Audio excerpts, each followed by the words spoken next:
editor at Silicon Republic. Very pleased to welcome you all here to Future Human 2022. And with me here today to talk about the future of startups is going to be Jenny Melia. She is the recently appointed manager of Enterprise Ireland's Technology Services Division. Enterprise Ireland, for those in our international audience who may be unfamiliar, is the government agency responsible for supporting business in Ireland. In the last decade, Enterprise Ireland has supported more than 1,000 high potential startups, and that is startups with global ambition and the identified potential to reach a team of 10 within 3 years and to generate revenues of at least €1 million. Before her latest post, Jenny was part of the high potential startup team at Enterprise Ireland, and across her 26 years at the agency, she has engaged Ireland's research community in the startup economy and supported the starting and scaling of businesses across all sectors. So she's well versed to talk to us about the future of startups, and I'd like to welcome to the stage Jenny Melia.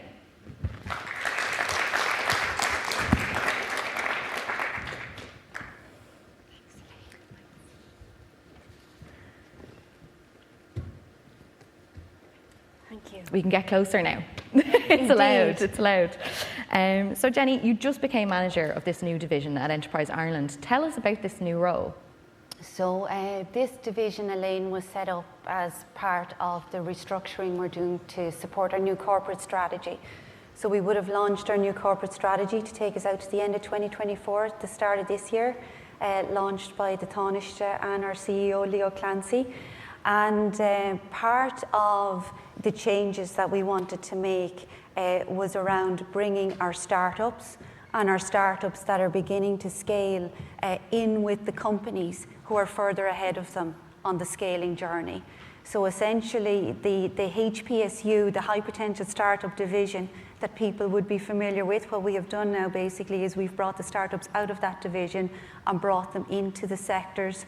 So essentially our younger companies are what I guess describe now as swimming with the bigger fish, you know, including the SMEs who are established 10, 20 years and the companies who've gone on to become, you know, global players, the Irish seed of multinationals.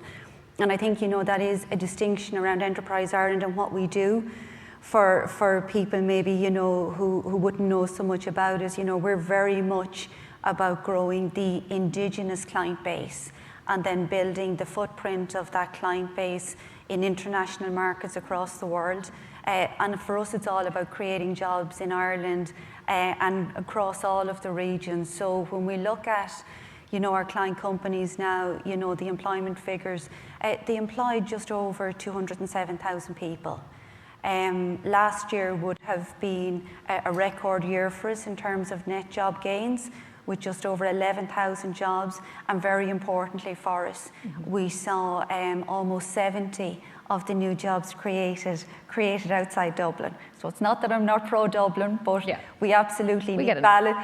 we need balanced regional development, and a really important metric then for us, and it's something we'd measure every year across our client base, is how much money they're spending in the local economy, you know, how much they're spending on salaries, on services, on R&D and so on. And that balance to bring development outside of Dublin, which has already historically gotten a lot of it, to bring it more to the regions, that's also part of this new strategy, and obviously the restructuring is feeding into that. So the future of startups, especially when we think of remote work and the hubs that are being set up all over the country, the future of startups is not Dublin-centric, basically. Absolutely, and this week I had the pleasure of being down in the RDI Hub in Killorglin. So this was my first time to visit the hub. So this is a hub that receives support from Enterprise Ireland, from Kerry County Council, from the Munster Technological University, and from FEXCO.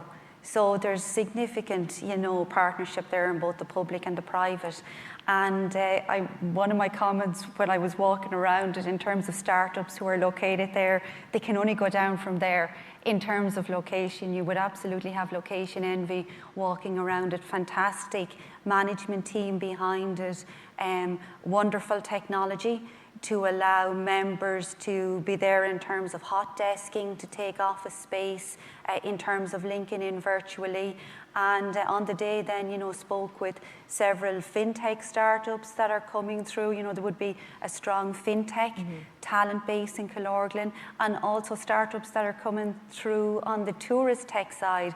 And I think that has been a really, you know, that has been a really, important and positive change around, recent investments through Enterprise Ireland and through the government. Actually, putting plans in place in particular regions to play to what I call the talent strength, the heat map. So, what are the talent pools in the local SMEs? What are the talent pools in the multinationals? What are the R&D strengths in that area? And then in terms of, what makes sense to put into that area in terms of investment and so on. So, like I say, an absolute pleasure to walk around the RDI Hub, and I know that they are trying, and Liam Cronin would kill me if I didn't say it on a stage, that they are trying to get, more founders into the hub, and great diversity there, and I think that feeds into the startup agenda as well. There were first-time founders, there were founders who are going again, repeat founders, international founders and female founders. So very much aligned with our startup agenda in Enterprise Ireland. And you mentioned there's a bit of a fintech activity happening, and Fexco is kind of being involved in the community there in Kerry, and Fexco would be in the fintech business themselves.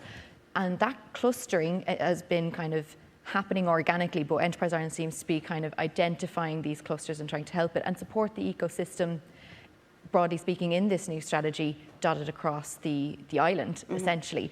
And I know you have experience, tying in research to startups and stuff like that. So I just wanted to kind of expand on the clustering and how much of that is organic and how much of that can then actually be driven and orchestrated, because we know we have a medtech cluster as well out in Galway, and there's all sorts of clustering happening. Yeah, I think it's fair to say, over the years, some of it has been organic. If you look at the medtech cluster on the west, we've built on that, and IDA have built on that, but a lot of that was driven by the companies as well. And I do remember being on a panel about 2 years ago, and one of the early stage companies who had raised significant funding, spoke very eloquently about how they could have put their project anywhere in the world, and it actually made sense for them to bed down that project in Galway. And they spoke about the talent and, the SMEs adjacent to the multinationals, and the level of collaboration and innovation across the ecosystem, and the availability of talent. The availability of talent is a huge thing. If I look at the food companies up around, towards the north of the country, up around Monaghan and so on, when I spoke with those food companies 5 or 10 years ago, they referred back to initiatives that were done at a local level back in the 50s and 60s and 70s to take the food entrepreneurs who were in that region over to the States so they could see what good looked like internationally, and to bring back their ideas and to bring back their ambition. So, but in terms of our regional plans now, so we have 9 regional plans in play. We have an investment of about 180 million going through our Regional Enterprise Development Fund. That is very strategic investment. So just like there is that fintech base in Kerry, there's a bioeconomy base in another part of the country, advanced manufacturing in another part of the country, and it's really important for us that all of the local stakeholders are involved on both a public and private level, and it's very much driven then by local business leaders. And this is about community building, essentially. Absolutely. And it's not that Enterprise Ireland has to take responsibility for building communities, because communities form by themselves as well. And there's also there's research institutions involved in these clusters too that are long established. But Enterprise Ireland has to understand its role in building communities, and it's something that was discussed at Future Human 2020 with Brad Feld, this idea of the startup ecosystem. And one thing I hear a lot from founders when I speak to Irish founders is they constantly compliment the kind of pay it back nature that they find among the other Irish founders. So is Enterprise Ireland's role in ensuring that the companies that they've supported are then feeding back and kind of sending the ladder back down to the ones coming up behind them? Yeah, do you know something? I think Irish entrepreneurs are very good at that anyway. That would be my experience now, and I'm in Enterprise Ireland over 20 years in terms of people throwing the ladder down. And I think as well, it's not all one-way traffic in terms of younger companies learning from larger companies. I think in terms of some of the networks where I see that diversity across scale, that the more established companies, as we'll call them, they're learning from the younger companies as well. And in terms of, technology and agility and the business models coming through. I think if you look at our role and our mandate, we've a strong funding role that people would be very familiar with, in terms of our equity investments and our grant investments across the client base. We also have a very important role that we call our non-financial role. So this is our capability development across the company's leadership ambition. Our initiatives to bring companies together across sectors and across regions to build that peer-to-peer networking and that collaboration. So what we do is very much around incentivizing things like that to happen. And when we published our HPSU strategy back at the end of 2019, we had a pillar in our HPSU strategy as well around building out the ecosystem. The ecosystem, the strength of the ecosystem and the business environment for startups and scale-ups is extremely important. And I mean, it's come on in leaps and bounds, over the last 10 years. When you look at the level of funding that's available now, when you look at the international funds that are coming in, back in February here in Trinity, the 90 million fund of funds was launched. And that's essentially, that is a collaboration between Enterprise Ireland, between ISIF, and between the European Investment Fund. And what that 90 million is going to do is that is going to encourage international funding to come into Ireland, because we need to have funds on the scale that we see in other countries, and to give founders and management teams, a fair valuation of their companies. It's a risky business.